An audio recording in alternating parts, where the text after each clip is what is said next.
uma entrevista hoje à Globo News, o ex-secretário de Desestatização, que é o Salim Matar, afirmou que deixou o governo por não ter se adaptado à lentidão do Estado.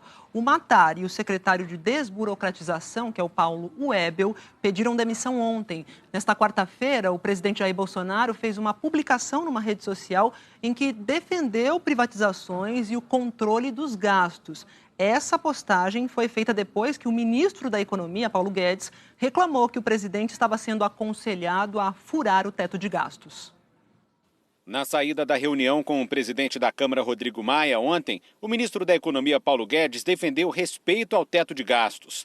A regra, em vigor há 4 anos, determina que as despesas da União só podem crescer o equivalente ao gasto do ano anterior, corrigido pela inflação. Sem citar nomes, Paulo Guedes acusou conselheiros que, segundo ele, vão levar o presidente para a zona do impeachment.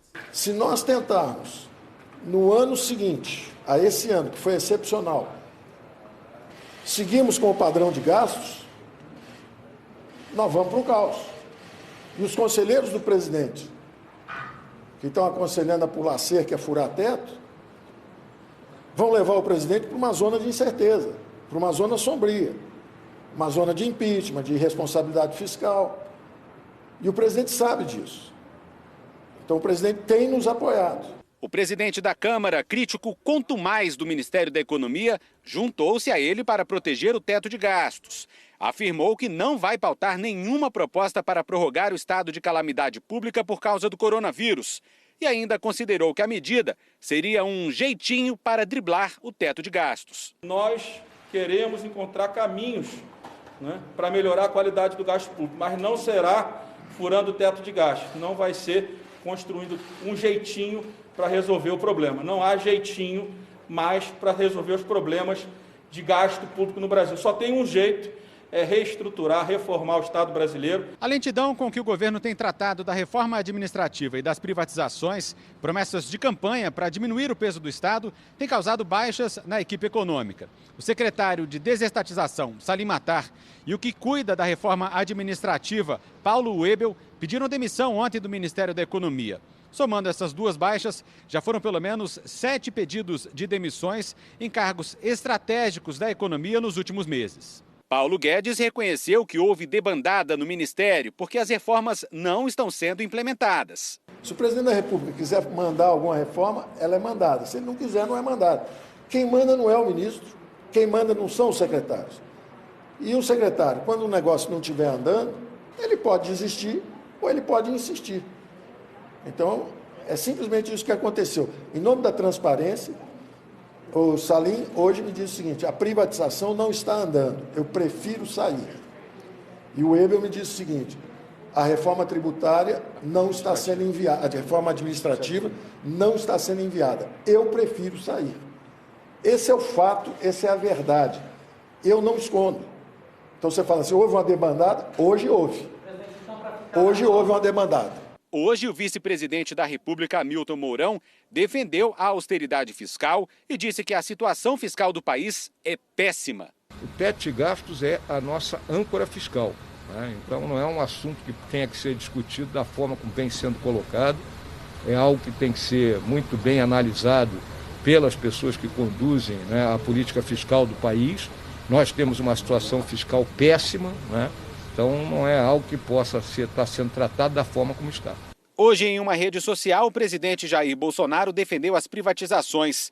Disse que o Estado está inchado e deve se desfazer de suas empresas deficitárias, bem como daquelas que podem ser melhor administradas pela iniciativa privada. Bolsonaro também defendeu os ministros que querem mais gastos, mas disse que o governo mantém o compromisso com o teto de gastos.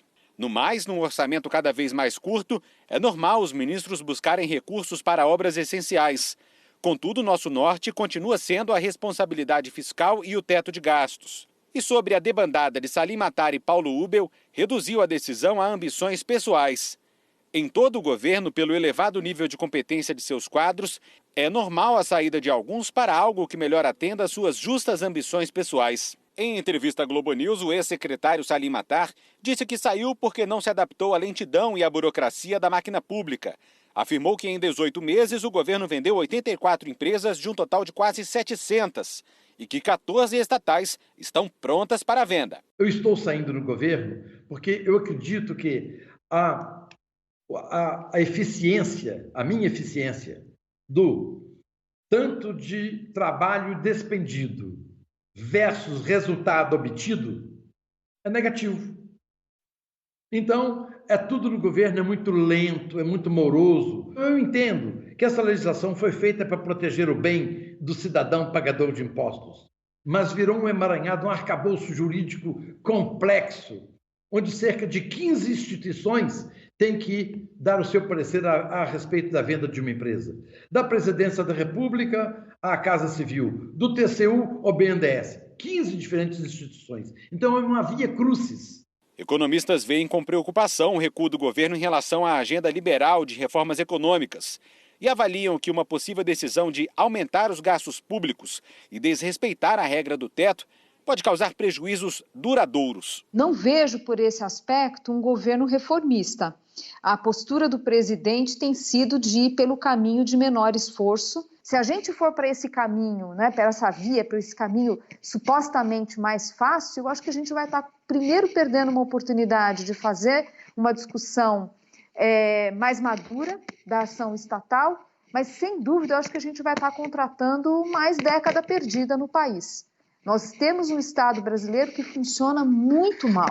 O teto de gasto apenas diz, olha, tem que controlar o crescimento desse gasto.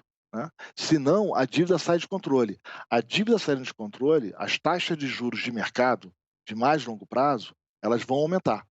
Se a taxa de juros de longo prazo aumenta, isso desestimula o investimento, isso gera incerteza sobre a economia. Nós já vimos esse filme antes. Esse filme aconteceu em 2015. O risco que nós estamos correndo hoje é repetir o fracasso que aconteceu em 2015, só que agora nós estamos numa situação muito mais frágil do que nós estávamos então. O líder do MDB criticou a demora do governo para enviar a reforma administrativa. É um sinal ruim.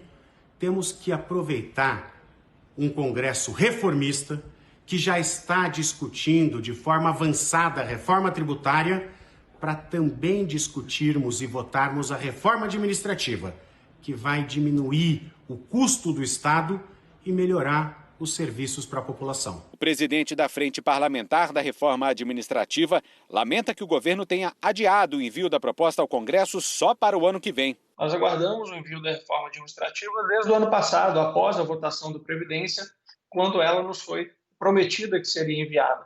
E por diversas vezes foi sendo postergada, né? E as últimas vezes que o presidente falou a respeito, ele disse que seria deixada para 2021. Nós não sabemos se vai ser deixada para janeiro de 2021, para dezembro de 2021, né? O que, obviamente, encurta muito o tempo para que ela tramite e seja aprovada ainda durante esse governo.